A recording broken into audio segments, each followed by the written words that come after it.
Lunes 25 de marzo de 2024. Tres mensajes del Evangelio de hoy, tomado del Evangelio de San Juan, capítulo 12, versículos del 1 al 11. 6 días antes de la Pascua, fue Jesús a Betania, donde vivía Lázaro, a quien había resucitado de entre los muertos. Allí le ofrecieron una cena. Marta servía, y Lázaro era uno de los que estaban con él en la mesa. María tomó una libra de perfume de nardo, auténtico y costoso, le ungió a Jesús los pies y se los enjugó con su cabellera. Y la casa se llenó de la fragancia del perfume. Judas Iscariote, uno de sus discípulos, el que lo iba a entregar, dice: ¿por qué no se ha vendido este perfume por 300 denarios para dárselos a los pobres? Esto lo dijo no porque le importasen los pobres, sino porque era un ladrón, y como tenía la bolsa, se llevaba de lo que iba echando. Jesús dijo: déjala. Lo tenía guardado para el día de mi sepultura, porque a los pobres los tenéis siempre con vosotros, pero a mí no siempre me tenéis. Una muchedumbre de judíos se enteró de que Jesús estaba allí y fueron no solo por Jesús, sino también para ver a Lázaro, al que había resucitado de entre los muertos. Los sumos sacerdotes decidieron matar también a Lázaro porque muchos judíos por su causa se les iban y creían en Jesús. Palabra del Señor, gloria a ti, Señor Jesús. Lunes Santo. El Evangelio de hoy nos trae la unción en Betania, que ocurre pocos días antes de la crucifixión de Jesús. Y vamos a reflexionar tres bellos mensajes de este Evangelio. Primero, para el que ama, mucho es poco. Segundo, para el que no ama, poco es mucho. Tercero, el demonio que ataca la mente. Vamos con el primer punto. Para el que ama, mucho es poco. Tenemos en el Evangelio de hoy dos figuras contrastantes. Por un lado tenemos a María, la hermana de Lázaro y de Marta, entregando completamente todo lo que tenía, haciendo un acto de absoluta generosidad para un Dios que la ha amado tanto y la ha perdonado tanto. María, al derramar ese perfume carísimo, ese perfume de nardo, estaba entregándolo todo, y sin embargo todavía le parecía muy poco. Para ella, mucho era poco. Y así sucede con los que aman. Los que aman siempre sienten que están en deuda con el amor, están en deuda con el ser amado. Y por eso, mientras más entregan, más sienten que les falta entregar. Es la lógica de la generosidad. Y es importante entender esta lógica en nuestra relación con Dios. Esta era la lógica que aplicaban los santos. Ellos daban y siempre sentían que les faltaba dar más. Siempre sentían que a pesar de las extraordinarias obras que hacían, de los tremendos apostolados, de los bellísimos sacrificios, de esas empresas apostólicas enormes que emprendían por Dios, siempre sentían que todavía era demasiado poco. ¿Y por qué? Porque cuando uno compara su propio amor, por grande, bueno, enorme que sea, por generoso que sea, siempre se da cuenta uno que en comparación con el amor que Dios nos ha tenido, es un amor insuficiente. Mucho de nuestro amor sigue siendo poco en proporción al amor con el que Dios nos ha amado. Es decir, siempre quedaremos en deuda con el Señor. Siempre Dios nos desbordará en generosidad. Él nunca se dejará ganar en amor, nunca se dejará ganar en generosidad. Si nosotros damos algo, Él ya lo dio todo y siempre nos desbordará. Para el que ama mucho es poco, porque sabe que siempre tendrá una eterna deuda con el Señor. Y no está ostentando ante el Señor sus propios méritos, sus acciones, lo que ha hecho por Dios. No le está mostrando a Dios como facturas de lo bueno que he sido, de mira las oraciones que he hecho, de mira las obras de caridad que por ti hago. No, el que ama no se comporta así. El que ama, al contrario, siempre siente que es poco lo que está haciendo en proporción a lo mucho que Dios le ha amado. Este es el caso de María. Pero tenemos una segunda figura, la figura de Judas Iscariote. Y vamos con el segundo punto. Para el que no ama, poco es mucho. Y aquí tenemos a Judas Iscariote, la figura del que no ama, la figura del interesado, la figura del que está allí contando monedas, el que está allí con cálculos meramente humanos, el que está allí mirando qué puede agarrar para él, el que está allí de una manera interesada. Mientras la acción de María, en la lógica de la generosidad, llenó aquel recinto del perfume del amor, en la lógica de Judas, que es la lógica de la mezquindad, se llena aquel recinto de tensión. Es la diferencia entre una lógica y otra. Para Judas, esto poco que estaba haciendo María era demasiado, era mucho. Y muchas veces nosotros nos comportamos así en nuestra relación con Dios. Mira que ya recé el rosario, mira que ya fui a misa, mira que estoy celebrando esta Semana Santa de una manera muy devota, mira que hice aquella caridad, mira que ya me confesé, como si eso fuera demasiado. Eso poco que estamos haciendo pareciera que fuera enorme, pareciera que fuera grande. A los santos, lo mucho que hacen les parece poco. A nosotros los pecadores, lo poco que hacemos nos parece mucho.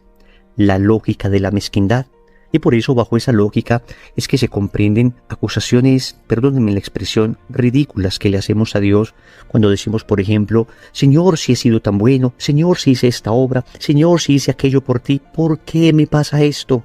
Como que le mostramos facturas a Dios de lo que hemos hecho, creyendo que Dios nos debe algo, cuando en realidad nosotros le debemos todo a Dios. La lógica de la mezquindad es la más pobre de las lógicas para acercarse uno a Dios, porque termina uno siempre buscando su propio interés. No hay un amor verdadero allí, más bien hay un interés. Yo no amo a Dios, amo lo que Dios me ha dado, y cuando ya siento que Dios me lo dejó de dar, entonces termino como Judas entregando a Jesús. Tercero, el demonio que ataca la mente. Aquí quisiera que meditáramos algo verdaderamente impactante.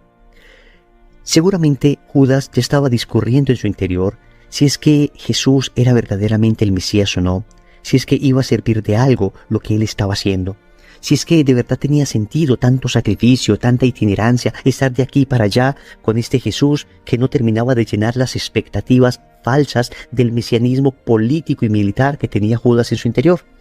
Judas quería un Mesías como el rey David, montado en un caballo, o un Mesías que luchara por la liberación de Israel de la opresión de Roma. Y sin embargo, este Mesías, el verdadero Mesías, se había montado no en un gran caballo, sino en un burrito. Estaba hablando del perdón a los enemigos, estaba hablando de dar la vida. Pues en medio de este debate interior, el demonio se aprovecha de un acontecimiento para atacar la mente de Judas. La acción era en sí misma buena, no tenía nada de reprochable, y sin embargo el demonio se aprovechó de ella para confundir a Judas. Y cuidado que tal vez una de las tentaciones más graves que podemos recibir de parte del enemigo tiene que ver con aquellas que atacan directamente en nuestros pensamientos. Es cierto que el enemigo nos tienta muchas veces en nuestra voluntad, nos tienta en nuestros sentimientos. De alguna manera nos propone cosas apetecibles, nos propone cosas a las que podemos estar ciertamente inclinados. Pero todavía es más grave cuando el demonio ataca la mente, cuando ataca las ideas, cuando distorsiona la realidad. Fue precisamente lo que hizo el demonio con Eva. Empezó a tratar de enredarla, a decirle que Dios les estaba prohibiendo cosas, que Dios temía que ellos se volvieran como Él. Pues de alguna manera el demonio actúa de esa forma también con nosotros. Nos trata de enredar la mente, nos trata de confundir. Y para ello se basa en hechos aparentemente lógicos, en hechos aparentemente reales, cuya torcida interpretación termina afectando nuestro corazón. En este caso, pensemos que Judas estaba en esa discusión interna, en esa división interior entre un Mesías como se lo soñaba y el verdadero Mesías que estaba viendo allí. Pues cuando ve que Jesús deja que esta mujer derrame un perfume carísimo, 300 denarios, era casi el pago de un año completo a un trabajador. Y Jesús deja que esto suceda, y deja que esto suceda porque el Señor entiende que lo que está haciendo esta mujer es un acto de profundo amor. Entonces Judas, desde, repito, entre comillas, su lógica, encuentra la razón perfecta para finalmente decidir en su corazón: no sigo más a este Mesías, este no puede ser el Mesías. ¿Cómo es posible que permita que se malgaste tanto dinero en un acto tan sin sentido para él? Finalmente Judas, a partir de ese momento, decide entregar a Jesús. Queridos amigos, debemos tener mucho cuidado porque el enemigo también ataca nuestra mente de esa manera. ¿Cómo saber si una decisión que estamos tomando en realidad puede estar ocasionada por una tentación del enemigo que está atacando nuestra mente, nuestro entendimiento? Hay unos criterios. Pensemos, por ejemplo, si la decisión que vamos a tomar está inspirada en la caridad. Pensemos si la decisión que vamos a tomar apunta hacia la dirección de la voluntad de Dios. Si no es así, entonces no tomemos ninguna decisión todavía por lógica que nos parezca. Pienso en aquellos jóvenes que me dicen: yo hago esto porque todo el mundo lo hace y no puede ser malo porque lo hago por amor. Pienso en aquellos esposos que me dicen: yo no puedo seguir con esta mujer que no has sabido valorar el esfuerzo. Pienso en aquellas esposas que me dicen, yo no puedo seguir con este hombre que no es lo tierno que yo quisiera. Pienso en aquellas personas que me dicen, yo no puedo seguir en esta comunidad porque no me han saludado con el afecto que quisiera, no me han tratado con la deferencia que esperaba. Atentos, no digo que debamos soportar injusticias. Lo que digo es que siempre hay que discernir adecuadamente cuáles son los móviles, cuáles son los motivos, cuáles son los motores que finalmente impulsan nuestras decisiones, porque en muchas ocasiones el enemigo puede estar trabajando detrás de cosas que parecen muy lógicas. Más bien, hay que ser prudente, esperar un poco, dejar que la marea de los sentimientos y de las agitaciones interiores baje un poco para poder tomar una decisión discernida, una decisión orada, una decisión consultada con Dios. Oremos. Amado Dios, hoy quiero suplicarte me concedas en mi corazón la lógica de la generosidad y apartes de mí la lógica de la mezquindad. Bajo la lógica de la generosidad y del agradecimiento, te daré todo y siempre me parecerá poco. Entregaré más y más y siempre me daré cuenta que tú antes me entregaste todo. Pero bajo esa terrible lógica de la mezquindad, siempre estaré dándote y pensando que aún con lo poco que te doy, ya te doy lo suficiente o incluso más de lo suficiente.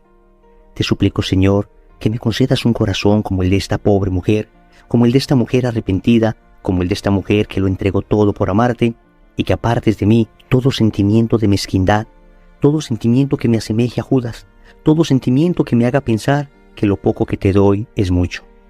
Finalmente te suplico, Señor, que cubras mis pensamientos para que el demonio no me pueda confundir, para que allí, cuando encuentre cosas confusas, cuando encuentre cuestiones de las que el enemigo se podría agarrar para confundirme, te suplico que tu Espíritu me aclare todo, me muestre la verdad y me mantenga siempre fiel a ti. Señor, dame lo que me pides y pídeme lo que quieras. Amén. Recordemos entonces. Primero, para el que ama, mucho es poco. Segundo, para el que no ama, poco es mucho. Tercero, el demonio que ataca la mente. Compromiso. En el contexto de esta Semana Santa, busquemos el sacramento de la reconciliación si es que todavía no nos hemos confesado. En el nombre del Padre, y del Hijo, y del Espíritu Santo. Amén.